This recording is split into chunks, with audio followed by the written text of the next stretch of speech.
원자력 발전은 지진 등에 의한 사고 위험 못지않게 고준위 방사성 폐기물인 사용 후 핵연료 처리도 큰 문제입니다.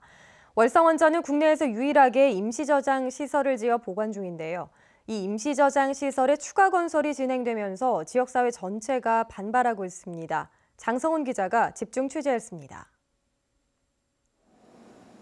국내에서 유일하게 임시 건식 저장 시설인 캐니스터와 대용량의 맥스터 7기를 건설해 원전 내부 수조에 담궈둔 사용 후 핵연료를 옮겨 보관 중인 월성원전.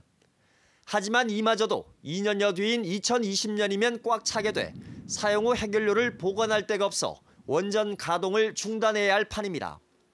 때문에 한국수력원자력은 포화 시점을 2028년까지 연장하기 위해 맥스터 7기를 추가 건설하기로 했고 현재 원자력안전위원회의 허가 절차가 진행 중입니다. 하지만 월성원전 인근 주민과 시민사회단체들은 시종 일관 강하게 반대하고 있습니다.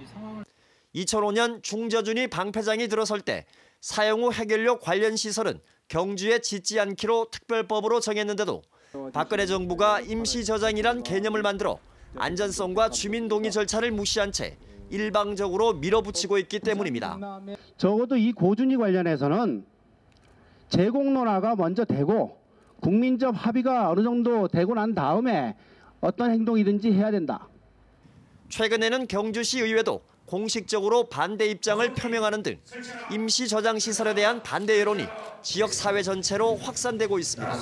원전 내 임시 보관 중인 사용 핵 연료를 반드시 반출하고 고준위 방사성 폐기물 처분 시설을 조속히 설치하라.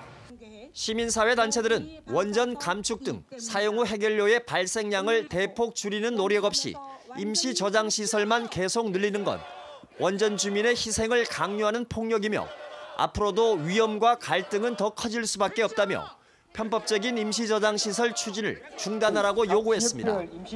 나아가 박근혜 정부가 졸속으로 마련한 고준위 방사성 폐기물 관리 기본 계획 등을 전면 백지화하고 모든 문제를 원점에서 완전히 새롭게 논의하라고 주문했습니다.